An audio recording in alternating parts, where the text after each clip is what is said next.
नमस्कार। आइए सुनते हैं मालती जोशी की लिखी कहानी अनब्याही पीर। आटा सानने जा ही रही थी कि फोन की घंटी बज उठी। ये नहाने जा चुके थे। मजबूरन मुझे ही उठाना पड़ा। हेलो, मैंने मरियल सी आवाज में कहा। उधर से मिसेस कुमार चहकी। कौन कौन भाभी जी बोल रही हैं? वाह साहब, आपने तो हमें बिल्कुल भुला ही दिया है। आपने भी तो इस बीच कभी याद नहीं किया। मैंने एक जवाबी उल्हाना दिया। दरअसल इस समय मेरा सारा ध्यान घड़ी पर था। उधर कुकर सीटी पर सीटी दिए चले जा रहा था और उनका प्रेमालाप था कि खत्म ही नहीं हो रहा था। मैंने मेहरी को गैस बंद करने का इशारा किया और बेजारी से पूछ ही लिया, कहिए आज कैसे याद किया? फौरन वे असली बात पर आ गईं। वो आपकी भांजी या भतीजी कौन है? उसकी शादी हो गई? कौन सी भांजी? मैं जानबूझकर अनजान बन गई। वो आपकी 4 बेटियों वाली ननंद नहीं है? उनकी बिटिया। अरे वही जिसका रिश्ता आप सुनील के लिए लाई थी। अच्छा, नीता की बात कर रही हैं?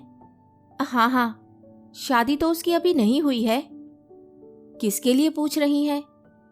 अरे मेरी कौन सा 10-5 है, एक ही बेटा है, उसी के लिए पूछ रही थी। लेकिन सुनील को तो वे लड़की जरा भी पसंद नहीं थी। वह तो उल्टे मुझ पर बिगड़ रहा था कि क्या मैं इतना गया गुजरा हूं कि राह चलती किसी भी लड़की को ब्याह लूंगा।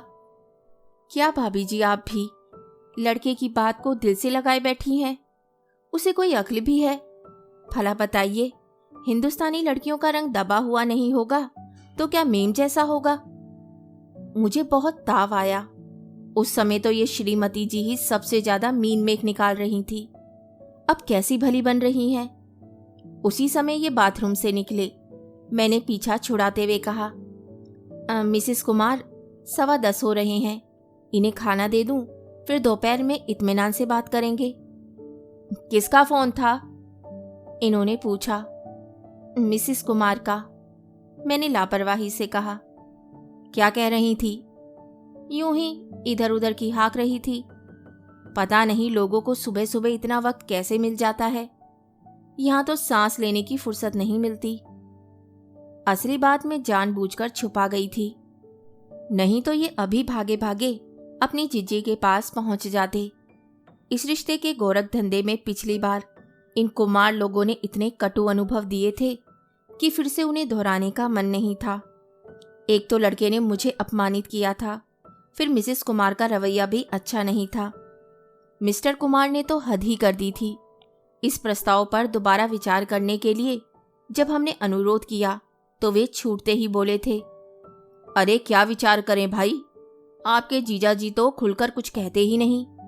आखिर कुछ पता भी तो चले कि उनकी मंशा क्या है, कितने की है। सुनकर तो मेरा खून खौल गया था। जीजा जी बेचारे क्या बताएंगे। आप ही अपनी बोली बता दो। आपका तो इकलौता बेटा है, उनकी तो 4 हैं। आप पहले मुंह से कुछ फूटो तो सही, फिर वे बेचारे मोल भाव करेंगे। और मान लो 10-20 हजार की घटपड़ हो भी गई तो क्या लड़की का रंग बदल जाएगा? मैंने दोपहर को जानबूझकर फोन नहीं किया, पर वे महिला जीवट वाली थी। रात को उन्होंने फिर फोन किया।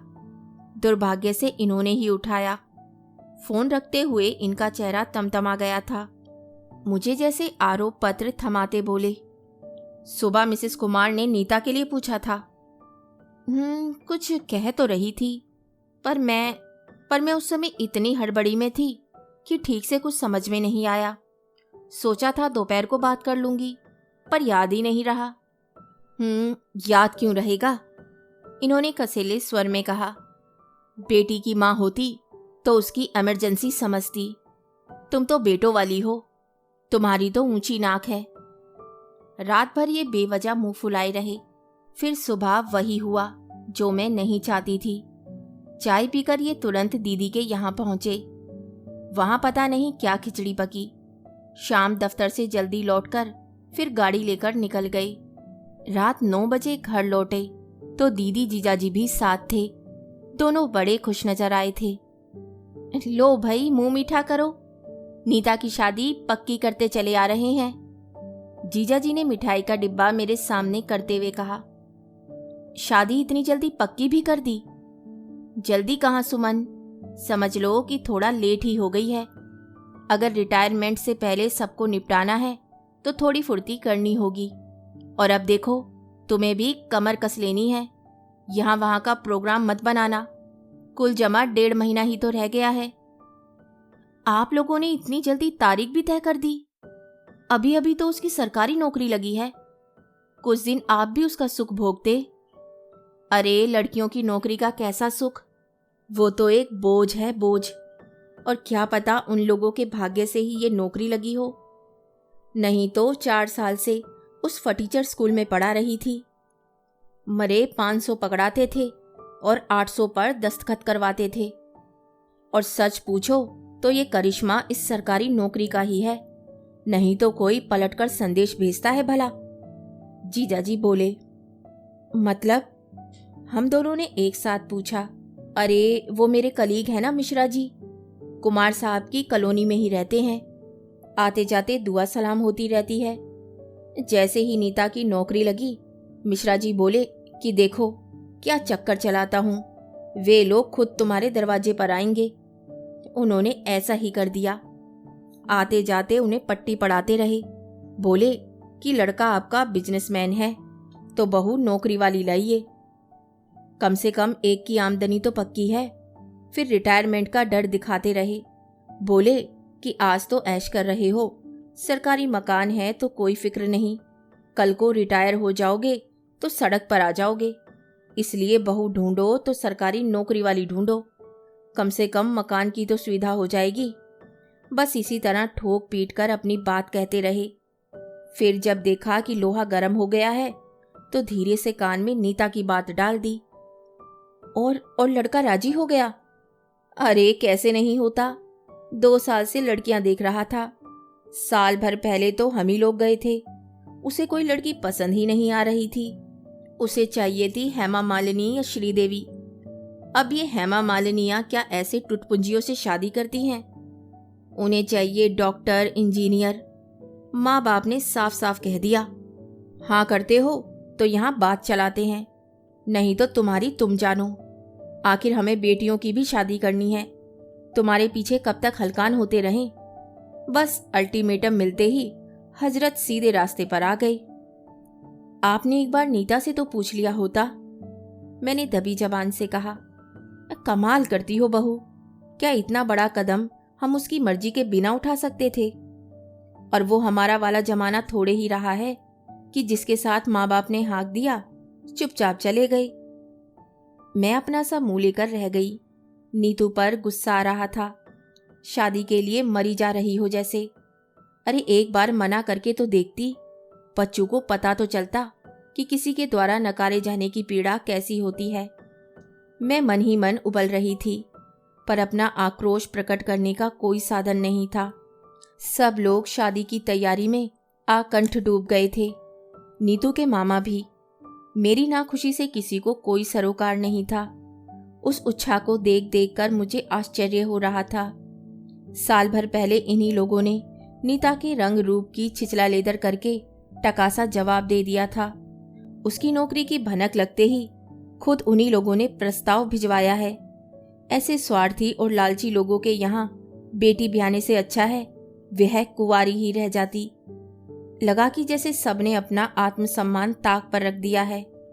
नीता ने भी। उस दिन शायद रविवार था।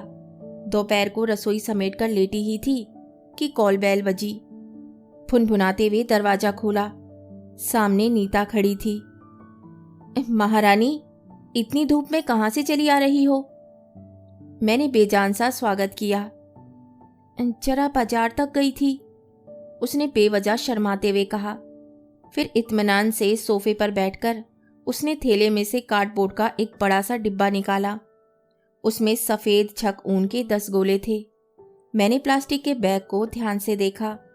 उस पर शहर की सबसे बड़ी और महंगी दुकान का नाम था। दीदी की 4 लड़कियां सिलाई बुनाई में बड़ी होशियार हैं, पर उन्हें हमेशा फेरी वाले के ऊन पर ही संतोष करना पड़ता है।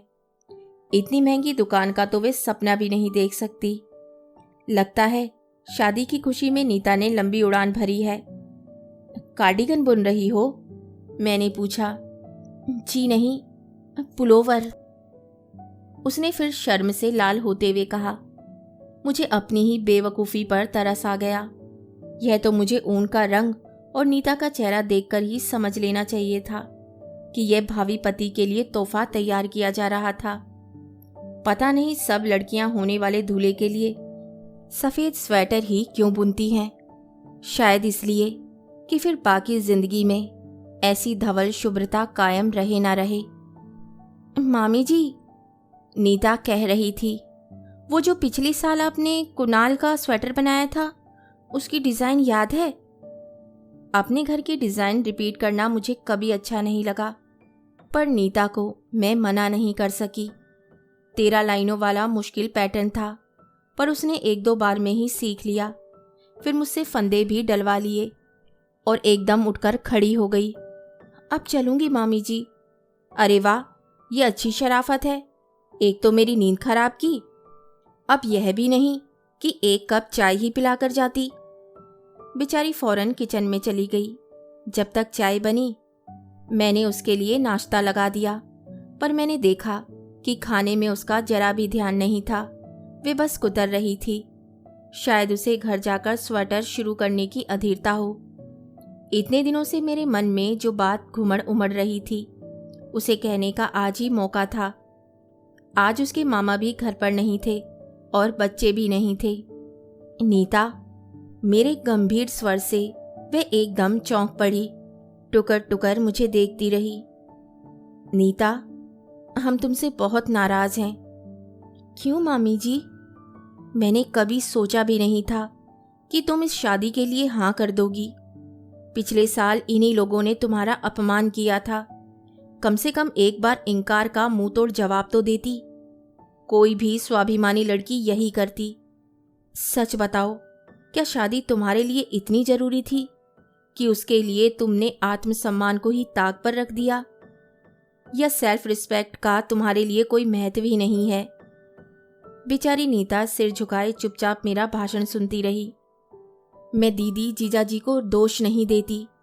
उनकी अपनी समस्याएं हैं, विवशताएं हैं, पर तुम तो तनकर खड़ी हो सकती थी। अब तो तुम अपने पैरों पर खड़ी हो, किसी की मोहताज भी नहीं हो। पर तुम तो इस शादी के नाम से ऐसे उमग रही हो कि देखकर तरस आता है। मामी जी। बड़ी देर बाद उसके मुंह से आवाज निकली। आप ठीक कह रही हैं। सचमुच मैंने आत्मसम्मान को ताक पर रख दिया है, क्योंकि ये बहुत महंगी चीज है। हम इसे अफोर्ड नहीं कर सकते।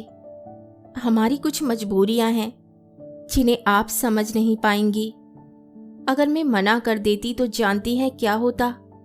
मेरी कुंडली और फोटो लेकर पापा कल से फिर चप्पल चटकाते घूमते, 10 लोगों की चिरोरी करते, 10 लोगों की झिड़कियां खाते, 10-20 लोगों के सामने मेरा प्रदर्शन होता, 10-20 नकार और झेलने पड़ते।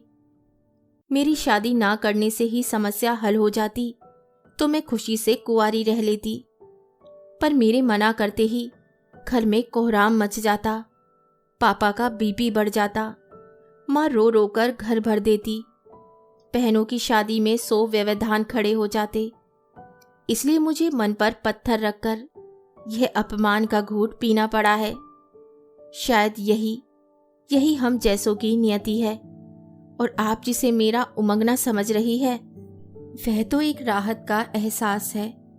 अपने माँ बाप का कम से कम एक बोझ तो मैंने कम कर दिया है। उन्हें कुछ दिनों के लिए तो तनाव से मुक्ति दे दी है। कहते कहते उसका गला भराया। अपना सारा सामान समेटकर वह एक झटके के साथ उठ खड़ी हुई और चल दी। उसने एक बार भी पीछे मुड़कर नहीं देखा, ना ही मैं उसे आवाज दे सकी। उसके जाने के बाद बड़ी देर तक मैं पत्थर बनी कमरे में बैठी रही। मन ही मन में अपने को बार बार कोस रही थी कि क्यों मैंने उसकी दुखती रग पर उंगली रखी, क्यों उसके सुख का स्वाद कसेला किया। कहानी सुनने के लिए धन्यवाद। तो इसी के साथ मैं आपसे विदा लेती हूँ और कल फिर मिलती हूँ एक नई कहानी के साथ।